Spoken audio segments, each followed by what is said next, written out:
Hello and welcome to our second installment of campaigning the Rift War. This segment is going to focus more on fighting inside the nachmund gauntlet. As you recall, Abaddon has dispatched Harkon Worldclaimer through the nachmund gauntlet, trying to sever this vital strategic artery between Imperium Nihilus and Imperium Sanctus, and to begin to launch an invasion on the Imperium Sanctus side. Harkon's invasion armada does face a number of strategic challenges, including the fact that once they enter the gauntlet, they're essentially cut off. The Imperium controls the Vigilus side. Yes, he's plugged the gauntlet, but he is not going to be receiving reinforcements through the gauntlet towards him. Another problem that he faces is that there are a number of Space Marine chapters, including the Wardens of the Gauntlet, that are stationed inside the gauntlet that are trying to stop his advance and also picking at him from the flanks and also sometimes even swinging around to attack his rear areas.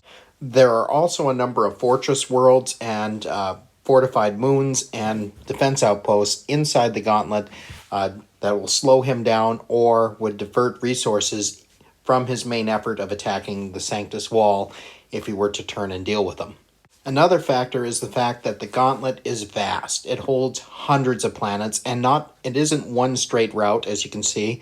There are numerous routes through that kind of form the main gauntlet. So he cannot take the time to conquer every single route. Some of them he's going to have to bypass on his way towards the Sanctus Wall. Playing a Chaos Crusade or a narrative campaign set in the nachmund gauntlet, not aimed at the Sanctus Wall, but going through, is going to focus on a couple of things. One is conquering the Rift. Since Chaos cannot expect any help coming from the Nihilus side, it needs to conquer a few planets in order to press gang its population into their armies. They need to recover critical supplies and technology in order to continue their attack on the Sanctus Wall. They need to enslave whole worlds and their industry into producing for their own war effort, because this is going to be their only source of resupply. Also needed are sacrificial victims in order to summon forth demonic entities in order to aid the armies of Chaos. These use of demons can be used to conquer further worlds inside the gauntlet or used as a shock force for the main assault on the Sanctus Wall. The Chaos-conquered planets inside the gauntlet can then be used to construct fearsome war machines for the breaching of the Sanctus Wall. Harkon Worldclaimer might even go as far as to construct a massive Space Hulk / siege bastion similar to the Daughter of Woe used by the Iron Warriors in the Solar War for the Siege of Terra series. Harkon Worldclaimer could also use the conquered planets to set up a series of noctilithic crowns as a form of relay station throughout the gauntlet in order to close or expand the gauntlet as he so desired and at need. Thus, Chaos forces would be allowed through the gauntlet, and he can close the gauntlet and crush Imperial ships when they come in if he's able to set up a noctilithic crown network. And of course, by setting up such a network, the Chaos forces would have to leave behind garrisons and speed bumps to prevent Imperial forces racing through the gauntlet from upsetting their plans. So your typical narrative campaign for this would be just your standard Warhammer 40k with Chaos focusing on conquering planets, maybe using some of the Wars of Faith in order to set up icons and to exploit resources. It's pretty standard stuff for a Chaos army going through the Rift initially.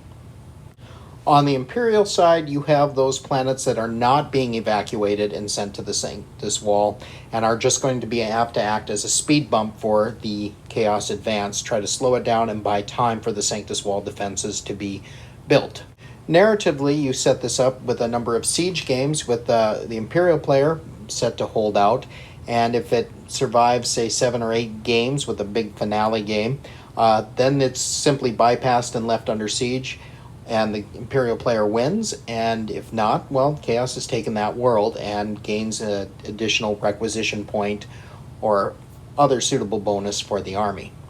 Alternatively, you could run the siege campaign of like 6 or 7 games, and if the Imperium is able to hold out long enough, say forces show up in an effort to try to rescue them and evacuate them off planet. So, and that being evacuated would be the Imperial reward if they were to win that campaign. And if Chaos were to win that campaign, they gain a suitable number of requisition points. If you want to go into a real deep dive of the campaign system, you could have the Imperial Regiment holding out, but you could use some of the recent White Dwarf Crusade rules for units that are slowly falling to chaos, showing the beleaguered garrison winning, but eventually slowly having their faith eroded and eventually turning into what they swore they were going to fight against.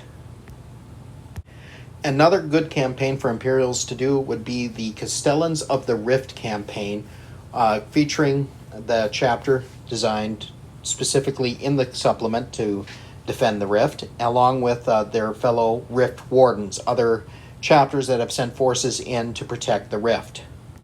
Using the Warden Raiders Marine rules in the Rift War supplement, you can use these forces to either represent forces out ahead of the main Chaos invasion, launching raids and striking the spearheads of the Chaos forces and trying to divert them away from the main part of the gauntlet to secondary sectors where Imperial forces and fortified areas are waiting for them in order to tie them up. Or you can use the Warden Raiders concept to show them striking into the flanks and rear areas of the main invasion force, slowing and diverting them, preventing them from being resupplied, thus forcing Chaos forces to detach from the main invasion effort in order to hunt them down and deal with them, similar to what happened with the Shattered Legions and the way they harassed Horus during the Horus Heresy after the Istvan massacre.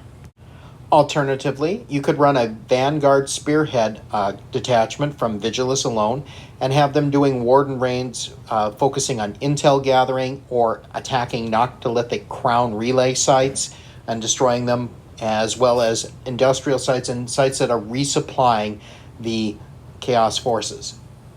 You can also run campaigns with these detachments to show supporting insurgencies, Imperial insurgencies, against the Chaos occupation. With this, you can run them straight as Vanguard Spearhead supplements out of the Vigilus Alone book or the Warden Raiders book, or you can even go as far as Kill Team, even develop your own first a Marine Kill Team, and also develop a Astra Militarum based on basically just rebels. And basically, the whole point of this is to have the Imperial insurgency resist the Chaos invasion, similar to, for those of you who have seen the Red Dawn movie, I'm talking the good one from 1984, not the crap remake, along a similar lines, and you can run a campaign along those lines. Also, you could try running an Army of Faith detachment from Vigilus alone in a separate campaign, with an Army of Faith gathering together at Vigilus, and then launching itself down the gauntlet to try to take Harkon World Claimer in the rear.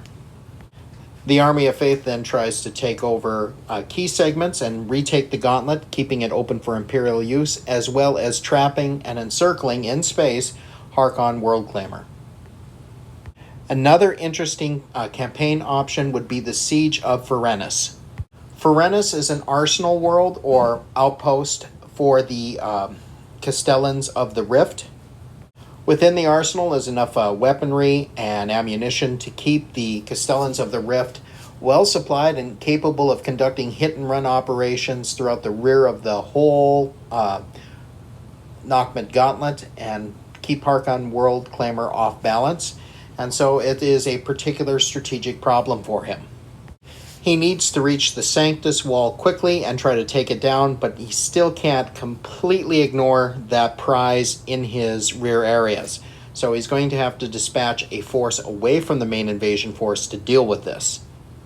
He could send a horde of cultists and mutants and just try to overwhelm the arsenal's defenses with sheer numbers of low-quality troops and hope to swamp them. Or alternatively, he could send siege specialists like an Iron Warriors detachment to try to place the arsenal under siege, crack it open, and take its prize. Of course, rival Chaos War bands to the Iron Warriors might also show up and try to claim the prize for themselves. So this is really going to come down to a campaign choice for you. You can have the Marines versus Chaos versus two different armies of Chaos who might not always be working together, and even a few Chaos on Chaos games as they vie for the prize of the arsenal. One could run a tree ladder campaign with the standard Crusade rules, and after so many games, determine the victor and the loser. And if Chaos is able to win, I would recommend giving them as a one-time campaign bonus an additional five supply points, so 25 power level, that they can then add to their Crusade force. If the Imperials should win the siege, I would recommend they be allowed to take battle traits from Warzone Caradon, Act 1, the Book of Rust, page 90, the two tables, character units, and any units excluding vehicles and monster units as a bonus that they can then add to their forces and call it, Survivors of the Siege. Another campaign you could run is a Chaos Tinkerer, Sorcerers, Geneticist, trying to create a new kind of army of mutants to aid in the breaching of the Sanctus Wall, and an Inquisitor force determined to stop him and prevent this from happening, coming into the Gauntlet in an effort to stop him. Of course, there are a myriad of ways you can play the Rift War using the GW book, Rift War and Vigilus alone. And these are just some of the examples of it, and just kind of going into it. I mean, you can play various kill team games to flesh out different aspects. You can even run Inquisitor at 28mm scale. You can run 40k Crusade, and you can just go nuts. There's no shortage of scenarios and ways of playing and inventing that add to the narrative of the Rift War and the Nachmund Gauntlet. I hope you have enjoyed this video. If you have, please hit like and subscribe down below. Thank you very much for your time.